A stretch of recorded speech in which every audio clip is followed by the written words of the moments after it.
Alongside Michael Lombardi, Stormy Bonantoni with you. We've got Step Into My Office coming up in about 15 minutes. In hour one, we had exit interviews for the AFC North. This hour, we'll look at the NFC North a little bit, and we're going to get into some draft talk as well. Your buddy Matt Manacharian, Michael, of Sports Info Solutions, former NFL scout. You know each other well. We'll get into some early projections with him, which will be fun. Yeah, I mean, it's always said, look, it's draft season. It's Lions season. It's draft season. We got it all coming. We got the combine coming up at the end of the month. We got free agency coming up. I mean, there's no rest in football, right? I mean, it's going to keep going. We're still waiting for the 49ers to decide on who's going to be their defensive coordinator, which will be big news for you, I'm sure, Stormy. So we'll get this right back on track again. Yeah, absolutely. We are officially 1 week away from the start of the Combine in Indianapolis. So whereas Lucas Oil Stadium was being used for all-star festivities in the NBA this past week, we'll get back to its good yearly purpose with the NFL Combine coming up here soon. But tomorrow is when the franchise tag window officially opens, Michael, and there are a number of players that are considered, good tag candidates for teams. I wonder if there are a couple players you think people should be keeping an eye on specifically. Well, I definitely think Cincinnati is going to tag T. Higgins. I don't think they're going to let him go. And I think the Panthers have turned down way too many offers for Brian Burns to let him go. We know that Trent Baalke has already said that, they're going to take care of Josh Allen in terms of that tag. It'd be interesting to see what the Giants do. I mean, if the Giants tag Barkley again, it goes up 130% off of last year's salary. That's an awful lot. I think to me, here's what you can't be, Stormy. You can't be scared of losing a player in free agency. Like the Dolphins don't have enough money to tag Wilkins. They could tag him now, but they're $50 million above the cap currently, which means they're going to have to really create a lot of cap room. Now, I think the Ravens, they're tight on the cap too, but Madubuike is such a good player for them. And he gave them so much help inside that you got to figure out they're going to want to keep him. They're going to try to extend him, I'm sure, because the one thing the Ravens do is they keep their good players. And look, here's the rule I think you have to follow when it comes to free agency. You got to keep what you can't afford to buy in the open market, right? You can't find really good inside tackles. That's what makes the Falcons drafting a running back, Bijan Robinson, who's a great player, over Jalen Carter, who's a 3 technique. You just can't do that. Like, there's other running backs to find. There's not other 3 techniques to find. They're too hard. So you got to be able to protect yourself. Higgins, you could say there's other receivers, but Higgins would be a number 1 receiver on a lot of teams. I mean, he's that good. So this is more like if you don't want to get a lot of those franchise guys that you can't get elsewhere to leave the building. So it's a solution to that in the short term if you can't get a contract extension done, or if you're trying to work on other contracts at this point and you know that this is what the guaranteed number is going to be for at least one deal. What did you make of, the Mike Evans of the world and the Chris Jones who could be tagged, but the numbers are just so high? How do you handle that from a GM perspective? Well, you just know that you got to know that the market's going to be, it's too high for you to carry on your cap. When you look at all the cap space, for example, if you're sitting there and you're the New Orleans Saints and you're trying to reduce $80 million of cap number on this current roster, which you have 55 players currently counting, that puts you 85 over. You can't add any more debt to it, or you can for right now, but you got a lot of trimming to do, right? You got a lot of trimming to do. Whereas, like, let's just take Baltimore, right? I think Baltimore is in fairly decent cap shape. I don't think they have, they've got about $7 million, okay, which of the 7, they have 54 players. 3 of those players wouldn't count for right now. So if they were able to, if they franchise Madubuike, then they would count his number, and now that would probably put him like $15 million over. They got to find more room. It's doable. They can do it. They can redo a few contracts, cut a player here, cut a player there, and go from there. Whereas Miami's would have a hard time keeping Wilkins because they currently only have 45 players on their roster. And those 45 players, I'll count them to be $51 million over the cap. That's a lot. And so now you still, you're not even at the 51 because remember, when we start the new year, it's your top 51 players that count towards the cap, not everybody. So we talked about Mike Evans a little bit earlier in hour one. He's a minus 165 favorite to remain with the Tampa Bay Buccaneers. Our friend of the show, Jordan Schultz of Bleacher Report, he reported that there's a self-imposed deadline for Evans and the Bucs to reach an extension agreement today. If they didn't agree to a new deal, Schultz reports he'd be expected to be a free agent. Where would you like to see Mike Evans end up in an ideal world? Where do you think that he could be an awesome addition? Well, I mean, the Titans need a receiver badly, and they have the second most cap room of any team in the league. I mean, the Bears could use another receiver if they don't want to draft one at the top of the draft, right? I mean, the Patriots could use one. They don't have they need a receiver badly. You know, the Bengals are going to sign their own player. You know, Elliott's sitting there saying he wants Pittman back. Our producer, Elliott, who's a Colt fan, the Colts have cap room, but wouldn't you rather have Evans than Pittman back? I would. But, you know, Evans is 30 years old, so you got to be a little bit careful about those things. So the Panthers have $28 million of cap room. You know, that would be the perfect spot because he knows Canales' system and they could afford to do it. So, look, I think the thing is if you're signing a 30-year-old receiver, you're always a little worried, right? How long will he go? Like, let's take Devontae Adams. I mean, the Raiders have $35 million of cap room. They could easily afford Devontae Adams. They don't have a quarterback, though, right? They don't have a quarterback in that cap number because they're going to cut Garoppolo. So when they do that, you know, who's throwing the ball to Adams and can you get the ball to him? And he's 30 years old. He's not like Tyreek Hill, who's so fast that if he loses just a step, it's no big deal. It's like what we see with Kelsey. He loses a little bit, all of a sudden he's not the same player. The Bucs, again, minus 165. It's the Bears and Texans who are the next shortest shots for Evans at plus 650 and plus 750, respectively. The Chiefs at 14-1. It would be interesting, knowing all the drops that their wide receivers had this past season. What about, go back to the Raiders, though. Josh Jacobs, he obviously 2 years ago has that career year, leads the NFL in rushing. This past season, after they couldn't come to a multi-year agreement, he signs a one-year, $11.8 million deal, ends up having a career low 805 yards in 2023, 3.5 yards per carry, and 6 touchdowns, missed 4 games with injury. He's a $2 favorite to remain here in Vegas. The Chargers and Texans are the next shortest odds on the board, plus 750, plus 850, respectively. Do you think that he stays in Vegas as the odds indicate? Well, look, Jonathan Taylor just signed a new deal. He went for $14 million a year, right? I mean, the Raiders have the cap room to sign him. There's no question. But are you willing? I mean, he's had a lot of miles on him, right? He's a hard back. He got hurt last year. Tough kid. But that's a lot of money on him. I mean, you know, so what you'd like to do is have him go out and seek his level, right? You'd like him to go out there and say, okay, you know, what are you going to get paid? What's somebody else willing to pay you? You're only 26-year-old. What's somebody else willing to pay you? You know, Tony Pollard is out there in the open market. He's 27 years old. What's somebody going to pay him? And if you had to lose him, where would that end up going? So I think you got to kind of judge it by the market, because if you pay him, he's going to want $14 million because that's the freshest contract we have out there. And if they gave it to Jonathan Taylor, why wouldn't they give it to Josh Jacobs? I think that's the biggest concern. Sure. And the Raiders are in an interesting point of transition, too, obviously, with Antonio Pierce and Tom Telesco, Luke Getsy coming in as offensive coordinator. I'm very curious to see just what happens in general in Vegas. I want to know who their quarterback is going to be. Aiden O'Connell obviously ain't it. And as you mentioned, Jimmy Garoppolo soon to be released. Luke Getsy says it is it, Stormy. He says it is it. Didn't you say he's excited? He's excited to watch him or something, like, right? He's excited to I mean, look, what do you expect him to say? He's not going to come in there and rip the kid. He's not me. He's not going to come in and say he's not any good, but he's watched the same tape I'm watching. He's got to say, wait a minute, we need a quarterback here. You know, like, he might develop, and that's great. If he does, that's great. But right now, we completed one pass after the first quarter against Kansas City, and we still won the game, but it wasn't because of him. You know, and we had to hand the ball off in the fourth quarter to win the game. So I think you got to temper that a little bit. But I think, to me, this running back, if anything was proven this year, is, again, the running back market isn't exactly what, you know, Achane comes in and, you know, he lights the world up. He's a third-round pick.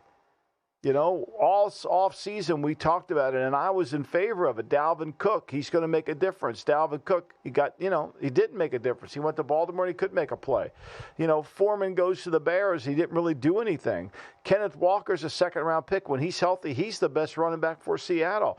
So the Lions wouldn't pay Javonte Williams. He had, 17 touchdowns for him, and we had to do a trick play to get him his first touchdown for the Saints. I mean, is there really value in this? Hey, Michael, make sure you add that Aiden O'Connell and Luke Getsy comment to lying season for tomorrow. Just get ready for that one. Also, on running backs, it's already in there. What about Derrick Henry? Is it too soon to talk about him and where he might end up going? That's an interesting one. That's a really good one because I think when you commit to Henry, you commit to a philosophy. Like, people critique Vrabel, but I think Vrabel said, look, for us to be good, we got to go all in on Henry.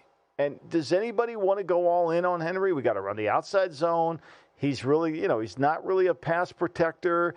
Remember, the criteria for running back is block, catch, run. For Henry, it's run, block, catch. So it kind of goes against where the offenses are right now. But he's still, for as many carries as he's had in his career, for as much as he's been part of the workload, he's still a good player, but can you do this? Can you run this? Like, let's say he was in San Francisco on a fairly cheap deal, right? And now you could put McCaffrey in the slot and run him at the running back. Outside zone, that might be interesting. Don't threaten me with a good time, Michael. Why would you even implant that in my head? Wasn't on the radar, and now all my dreams are going to be shattered when he inevitably does not go to San Francisco. He could help him. Step into my office. Coming up next, we'll head back to Vegas, and Jimmy Garoppolo entering Michael's office first. We'll be right back. The appointments are lined up. You waiting for somebody in there? Got an appointment. And it's not about what you want to hear, but what you need to hear. It's not personal. It's strictly business. It's time you and me had a private talk, Winger. Step into my office. It's Step Into My Office with Michael Lombardi. Mr. Lombardi, we'll see you now. Mr. Lombardi will see you now. Jimmy Garoppolo, who was suspended for 2 games to the start of next season by the NFL for violating the league's performance-enhancing drug policy. Now, he was already going to be released by the Raiders, but this suspension now should void his $11.25 million guaranteed salary. When Jimmy G inevitably hits the free agent market again, Michael, we love that coach speak, control your controllables. What does he need to do to get his career back on track? Well, Jimmy, you're going to be 33 years old when you start the 24 season. And, we know this. You've played 1 year, 2019, where you started all the games. So I think what you have written all over you at this point in your career at 33 years old is you're going to have to go somewhere and be a backup. And you're going to have to embrace the backup role. Go to a comfortable offense that you feel good about, whether it's down in Houston, where D'Amico Ryans, or it's Washington, where you feel comfortable, or maybe even New Orleans, where you could be a backup to Derek Carr, who may not play, but at least Clint Kubiak, and you can get comfortable with the offense that you were with at San Francisco, and then just ride your career out. Know that that's where you're going to be, because we know durability has been the biggest issue. And I think when you look at your career, I don't know why the PED policy was part of what you're doing. I think a lot of it had to do with the fact that you're probably trying to get your foot healed, and you took something that was in the banned substance policy. That's just my read on the situation, no facts. But for me, I think, Jimmy, your career needs to turn towards a backup and be ready to play, because at 33, no one's going to give you a starting job. So pick the place that you want to go to that you feel most comfortable with and go. Yeah, I feel bad for him, too. On social media, everyone is like, what about Jimmy Garoppolo's performance was enhanced? And by the way, we give so much love to Brock Purdy on this show because he doesn't get it elsewhere. Jimmy Garoppolo's lack of success outside of San Francisco is another reason why Purdy gets so many of the knocks that he does. But that's a conversation for another day, Michael. Let's go to Russell Wilson. There was a report over the weekend that Wilson put up his Denver mansion for sale. Not a shock. We've been talking about this since he was benched in December, that it's not working out for him in Denver. The Broncos likely to release Wilson. He's guaranteed $39 million from the Broncos this year. There's nothing they can do about that. Have to pay him no matter what. So how should Wilson approach this season, likely heading to his 3rd team in 4 years? Well, I think the first thing you should do, Russell, is not take any less money. You got a guaranteed, to your career. You've worked your tail off. You're going to be 36 years old. The last 3 seasons haven't been kind of what you wanted it to be. You haven't had a winning season since you go back to the 2020 season. So I think you got a great opportunity to pick and choose, right? What do you want to do? Who are you? And what do you want to become? And that opportunity has nothing to do with money. It's all going to be about fit for you. Will somebody give you a starting job? I could see somebody telling you to come in and compete. But I think that's where you are in your careers. Are you willing to compete for a starting job? Because no one's going to want to just pay you like a starter. You're not going to be able to, no one's taking the Broncos off the hook of that contract with $39 million. So you're going to get a minimum salary contract somewhere else, perhaps with a chance for some incentives based on winning, I would suspect. But I think that's where you are, and you got to pick the right spot, whether it's somewhere you're comfortable with or somebody you're comfortable with offensively to handle this part of your career. Because, look, we have such short memories in the NFL. No one's going to view you as a Hall of Famer if the last 4 years of your career have been as bad as they are. And we know 21 was bad. We know 22 was bad. And whatever you want to say about 23, it certainly wasn't a Hall of Fame career. So this is a make-or-break year for you, and you got to pick the right place. And whatever that right place is, because all we've heard from Seattle was to let you cook, and they kept changing coaches.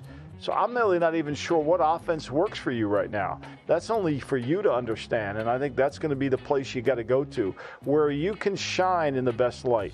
Yeah, he certainly showed improvement from the disastrous 2022 season, but the 2023 numbers still a far cry from what we were accustomed to seeing from the early part of his career in Seattle. The Steelers are an even money favorite to land Russell Wilson this coming year. The Broncos plus 350 to remain there, plus 450 with the Falcons. I'm surprised that Denver is even that high. I don't get it.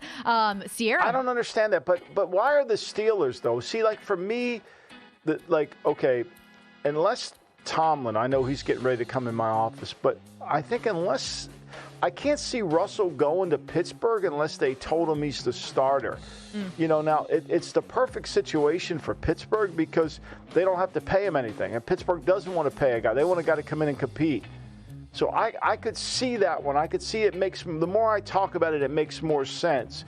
Whereas I just don't see Pittsburgh paying money for a quarterback. You know what I thought of that I'm sure I'm off my rocker? But I would have loved to see Russell Wilson go to Carolina. He has a relationship with Canales from Seattle. I'm not sure Bryce Young have an opportunity to maybe redo his rookie year behind a veteran.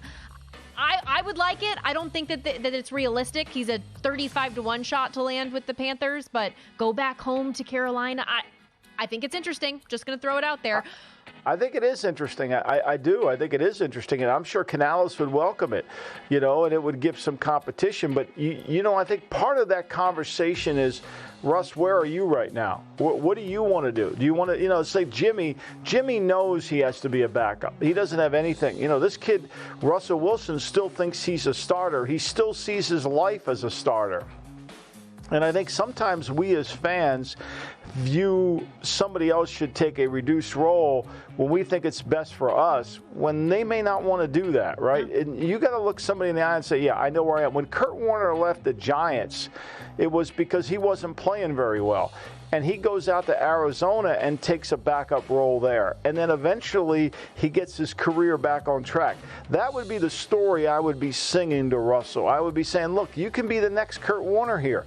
If you get your career back like Warner did, it's going to put you in the Hall of Fame. Because I think if Warner doesn't have that second stint at Arizona, I don't think he gets in the Hall of Fame. I don't think he gets in the Hall of Fame. So to me, I would be talking about Kurt Warner to Russell Wilson saying, okay, here's your opportunity to get your career back where it was. Because there was a time where I was certain he was going to be in the Hall of Fame. Now I'm not. I love that. Very interesting conversation as we continue this offseason. But let's go to the Steelers because Mike Tomlin does have an appointment. He needs a little conversation here, Michael. Now, early reports are that the Steelers are looking to bring in competition for Kenny Pickett, and rightfully so. They're trying to re-sign Mason Rudolph, it appears. They released Mitchell Trubisky, both Russell Wilson, who we just talked about, and Justin Fields. Pittsburgh is favored in both of those markets for those quarterbacks at DraftKings. So how if you're Mike Tomlin today, how are you approaching fixing this QB situation? I think you got you made a really good hire in Arthur Smith, and I know that's not going to be a popular conversation a lot of people are going to have, but you made a good hire because he fits exactly what you want to do with creativity. He can throw the football when you need to throw it. He's got a drop back pass game, and he can run the ball, and he's a very good run game guy. So I think what you got to do is rely on him. And rely on the fact that you are going to build the team around the quarterback. And what Rudolph showed you in the games, and maybe he didn't show it to you in practice, but he did, was the ability to complete the passes that you have to complete, right? I mean, it's just we couldn't get that out of Trubisky. We couldn't seem to get that out of Pickett quite often. But I do think you need to put somebody else in the room that's going to drive competition. Nothing drives competition more than bringing somebody in from the outside with no promises. Whether that's Russell Wilson, whether it's Justin Fields, whoever comes into the room is coming in with no promises. And if you can do that, then you could be like you're back at Denbighshire High School, back at Newport News, where you grew up, and you could say to yourself, hey, it's high school. Everybody's up for it. Denbigh, whether it's Alvin Bethea, whether it's Max Yates, whoever came from that high school with you, Mike, you could say it's all up for grabs. What do we learn about high school? High school is all competition. If you're a freshman or you're a senior, you don't have the job. You have to earn the job. That's the quarterback position in Pittsburgh. I think that's what you should do. Just wear your Denbigh hat around. I know their owner, Art Rooney, has made comments that they believe in Kenny Pickett. I just feel for him. I wonder if whoever they bring in, if he can beat that guy out. I don't think that he'll be able to. I don't know. I don't know. Hot take, Stormy, today. I don't know if here's the part, and I know we got to go to break. Does the team believe in Kenny Pickett? Yeah. That's the biggest issue. Now we're hearing the team didn't like Mac Jones up in New England. Shocking, right? We'll be right back.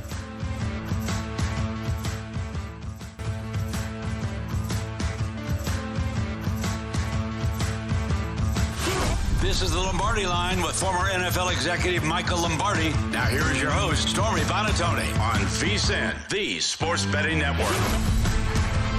If you're looking for a betting edge on college hoops, the VSiN experts have you covered. Become a VSiN Pro subscriber today and get our daily best bet emails, 24/7 video access, the upcoming college hoops betting guide, bracket breakdowns, plus full access to VSiN.com with our exclusive betting split breakdowns on every game. Visit VSiN.com/pro to subscribe today. That's VSIN.com/pro. Big top 10 clash in the college hoops game coming up tonight in the Big 12. Iowa State and Houston going head-to-head, 10-3. Should be a fun one. I won a college basketball bet last night, by the way, Michael. UCLA and Utah. You did? You dabbled a little bit, huh? I'm getting back in there, baby. Let's go. So I took Utah plus 5 yesterday, and they ended up winning outright. But how about that last play? Did you see the last play of the game, that way Utah won the game? I actually didn't watch the end of it because I turned on the All-Star game to get ready for you. Oh, of course. Yeah, that was brilliant. Yeah. Well, so Utah has a play called, great job by their coach. They inbound the ball. They throw it. Instead of throwing it inbound, they throw it along the sideline, which you're allowed to do. Then they throw it up the court, and then the guy's coming from the guy who was the original inbound passer. He comes storming down the court, catches the ball like he was a receiver running a shallow cross route, and takes it to the hoop and goes and shoots a layup, and the ball gets to the top of the backboard and comes back down, and I thought it was out of OB, It comes back down, hits the front of the rim, bounces off, and a Utah player second looks it and puts it back in. They win the game. That's awesome. It's incredible. You love stuff like that. That's what makes basketball fun. And also, with that, I still just credit Sebastian Mack, who's their lead scorer for UCLA, going out in the first half because he elbowed a dude in the throat. So, you take the wins where you can get them in interesting ways. But let's talk a little bit of NFL draft. Excited that we have Matt Manacharian on the line, former NFL scout, who you obviously know well. Now Senior VP of SIS Sports Info Solutions. Matt, how are we doing? I'm doing great. How are you? Great. I feel like I'm the third wheel on this conversation, though, with your relationship with Michael. No.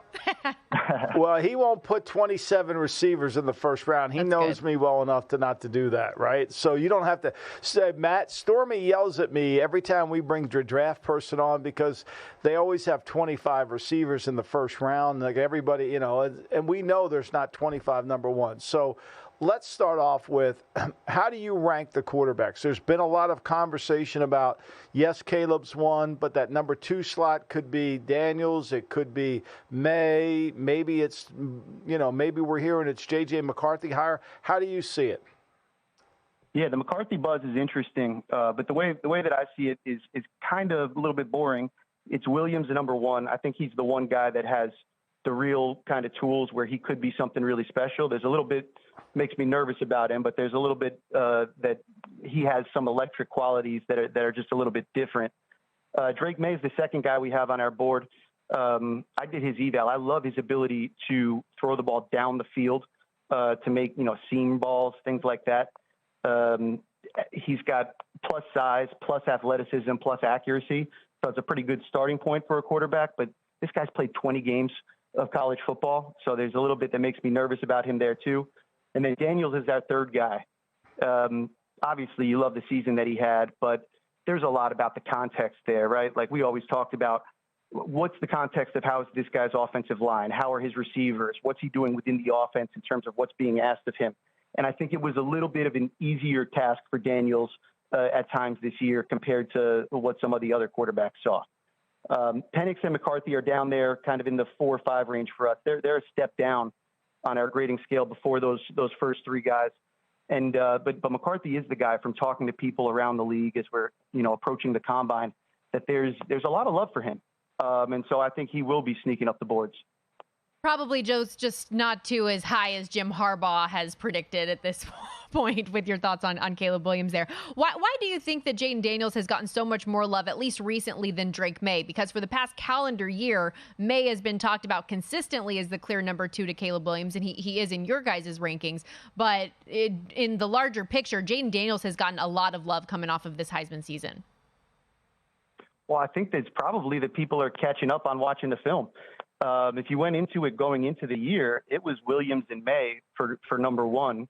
And I think that came down to a lot of what we saw last year on the film and the work that had been done there. And so while everybody's out on the road from August through November this year, they're seeing that May didn't have a spectacular redshirt sophomore season. And you saw Daniels just continue to produce and produce and produce. So as people are catching up on their film and getting to know these players really well, I think it makes sense that people are seeing them a little bit closer than what they saw coming into the year. But really, I don't think there's anything that's happened in the last month or so that's actually changed who they are as prospects. I just think the information is sort of catching up now. Matt, there's a lot of conversation. I was talking to a team this week that said, don't be surprised if Harrison isn't the number 1 receiver on on some of these teams' boards. That Neighbors and Roma, I don't know how to say his last name, Adazunze, I think. How do you say it? Azunze is really, really high. What are your thoughts on that? Well, in terms of our stack rankings on the board, we've got, I know you're going to hate me for this, but Marvin Harrison's our number 1 player, and then we've got Neighbors at number 4 and Adunze at number 5. These are all really, really high-quality receivers. Now, I'm agreeing with you that you don't need to draft receivers high. We're just trying to grade the players as we see them right here. Neighbors is a really, really ridiculous athlete. He's an exciting player for me to watch. I don't think Adunze is much of a game changer as either of those first 2 guys, but these are all really, spectacular prospects. And I think one benefit you get, at least with receivers, is a little bit more what you're getting relative to another position. But listen, just because the stack rank those guys are that high, it doesn't mean that I think you should draft receivers high. So I want to clarify that one. You also, and you just said it, that Marvin Harrison Jr. is your number 1. You don't just mean wide receivers. You mean on the big board, that is your number 1 player in this draft, correct? Yes, he's the highest graded player on our draft. I think if I had the number 1 pick, I'd have a hard time not drafting the quarterback if I was a quarterback needy team. Usually you are when you're picking number 1. But in terms of just who's the best player at the position that he plays, yeah, I think it's Marvin Harrison Jr. I think he's he's everything that you look for in a receiver prospect. I think back over the years to some of the best receivers that I've watched coming out of college. Your AJ Green types. This is what you're talking about here.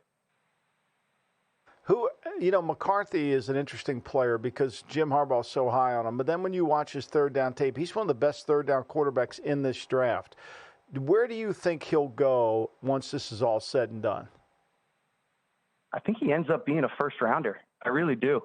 I don't think I would like him that high. But to your point, there's this sort of weird two sides of the story with him. On one hand, they didn't trust him a lot to be the player that had to win the game for them, who had to they didn't put the offense on his back in a lot of ways. It was very balanced what they did out there.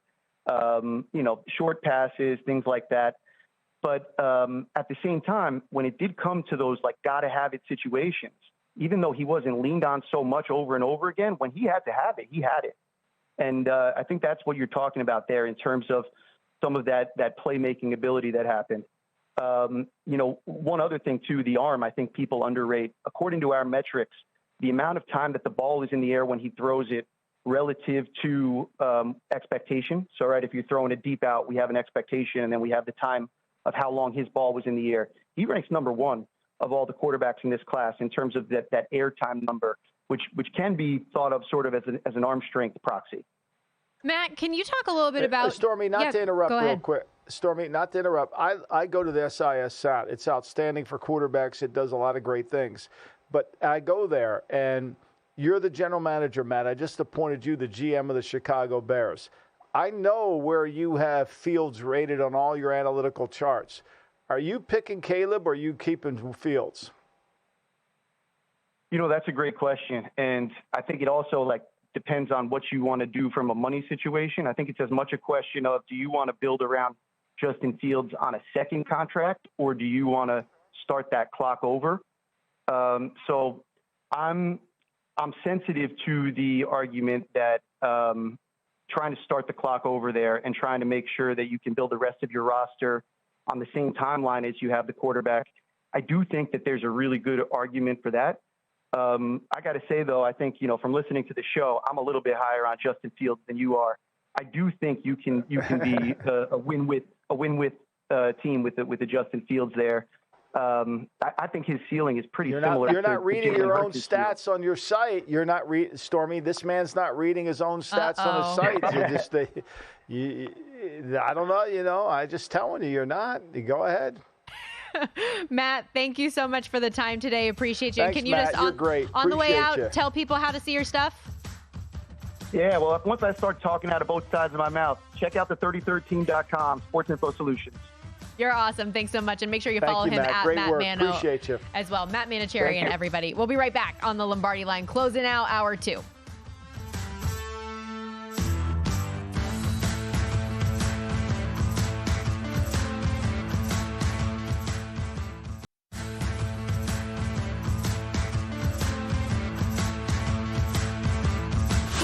This is the Lombardi Line with former NFL executive Michael Lombardi. Now here is your host, Stormy Buonantony, on VSiN, the Sports Betting Network.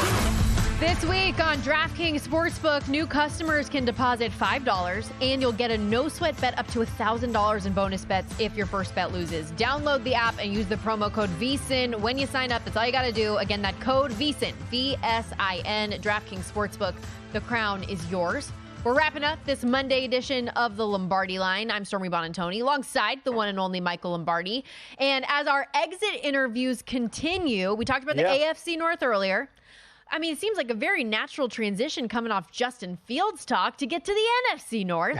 And so, we went from the top down last time. Let's go from the bottom up and start with the ye old Chicago Bears. Michael, what is your end of season consensus looking at the Bears who finished 7-10, another playoff miss, and have a lot of things on their mind as it pertains to the draft? What do you got?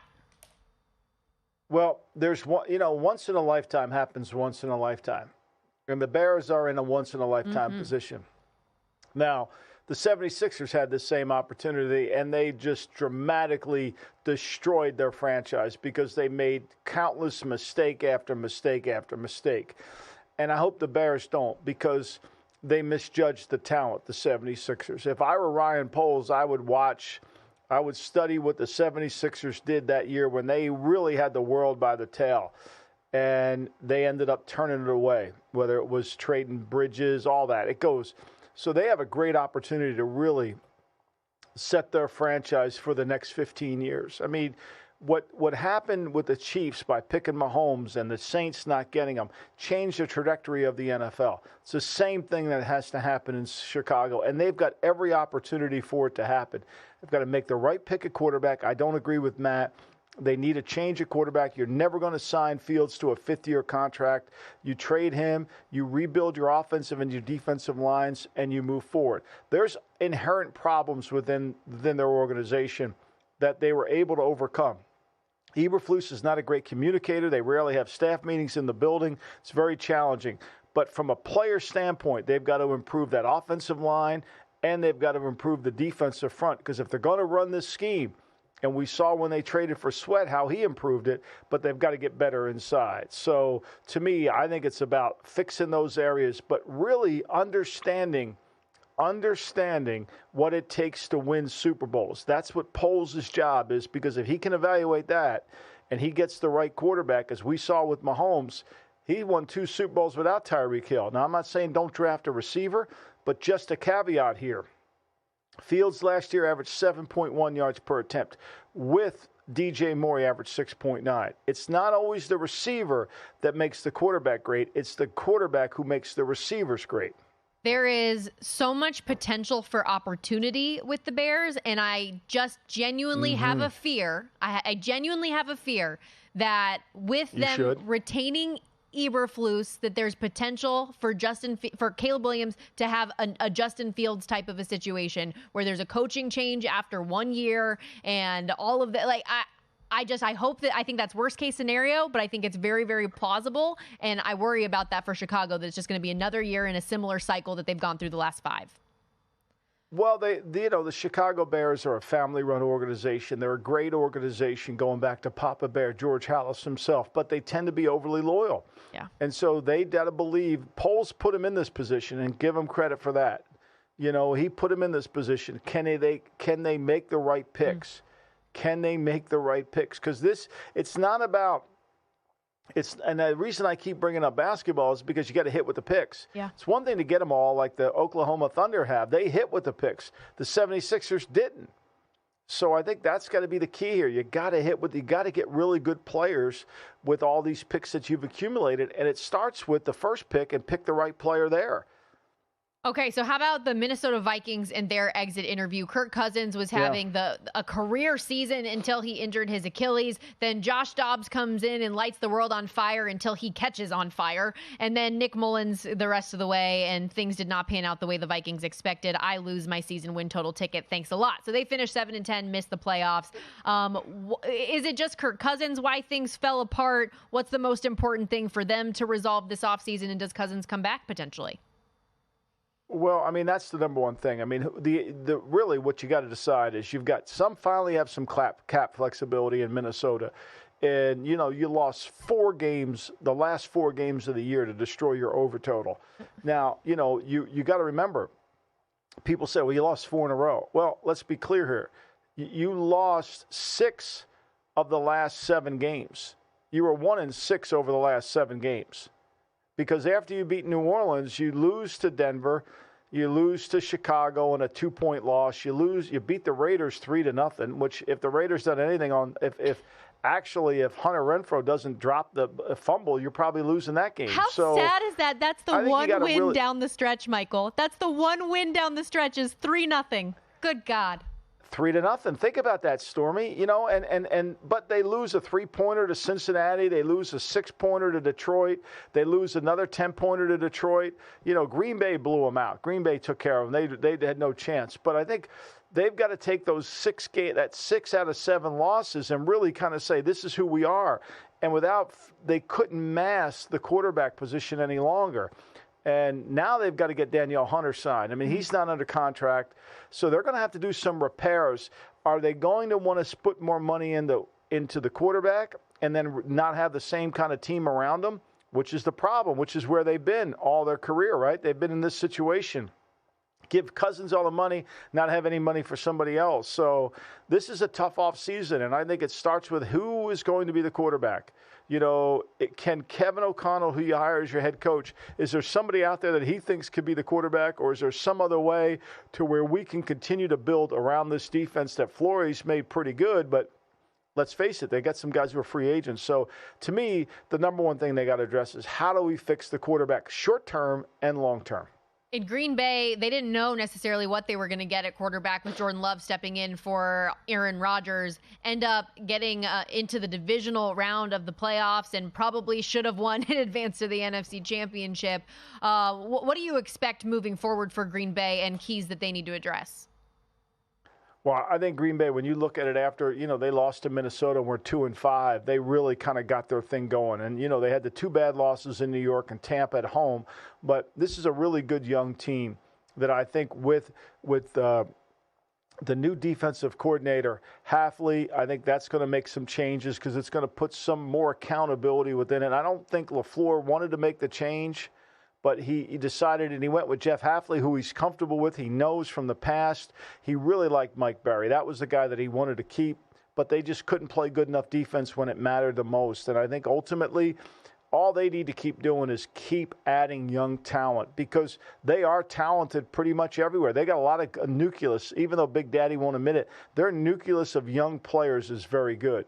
And we saw when Aaron Jones is going, he makes a difference in their offense. They need to get off the A.J. Dillon train and come back on the Aaron Jones trade. They need another running back like that. Although Dillon gives them that 1-2 punch you kind of want, that I think if San Francisco had that, I keep going back to that toss play in the Super Bowl on 1st and 10 where McCaffrey gets 6 yards, 5.5 yards, and he goes down on an arm tackle late in the game. I mean, if that's a power back, you're going to get more than that on that play. So that 1-2 punch really helps. I think Dillon or some other back like that, you don't have to pay for Dillon because I don't think he's going to have a huge market. While the Packers should have made the NFC Championship, the Lions should have made the Super Bowl. They finished the year 12-5, a great run under Dan Campbell this year. They're a team, Michael, that they didn't have the experience in the postseason. Now they do. Is this the year where they take a really big step and push it further, in your opinion? Yeah, I think they do. And I think the way their coach coaches, I think that certainly has to help them, right? Because he's not a guy that's going to rest on his laurels. And I think ultimately the thing that could hurt the Lions more than anything is the disease of me. Everybody wants to get paid. Yeah. Everybody wants a new contract. Everybody wants this, wants that. And I'm not sure that, Campbell will tolerate that. I think he'll put the pressure on them. He'll coach hard. He'll hold people accountable. They got their offensive coordinator who was interviewing for jobs. He stayed. Aaron Glenn interviewed for a bunch of head coaching jobs. He stayed. So they've got continuity. Now they can continue to fix their defense, right? They're going to score points on anybody. Goff can throw the ball effectively when he has time. The strength of the team is their offensive line, and that's been the key for them. Now they need to make the strength of their team their defense. They need better speed on defense. They need more speed in the secondary. They need another edge guy to go with it. Those tackles are good. We saw them give San Francisco trouble, their defensive tackles. And so I think they're collecting talent really to head them in the right direction. You got to like with Detroit. I think the only obstacle to Detroit is when you watch them on tape, the only obstacle is complacency. They can't feel content to what they did last year going into next year. We don't have division odds just yet, but if you had to pick between Detroit and Green Bay, just right now, early thoughts, who would you like more? I think Green Bay's got more talent, actually. Interesting. That's going to be a conversation starter. Also tomorrow, make sure you check back on the Lombardi Line. We got lying season ahead tomorrow. You won't want to miss it. But ahead coming up next, it's Sharp Money. We'll be back tomorrow, same time, same place. Thanks, Michael.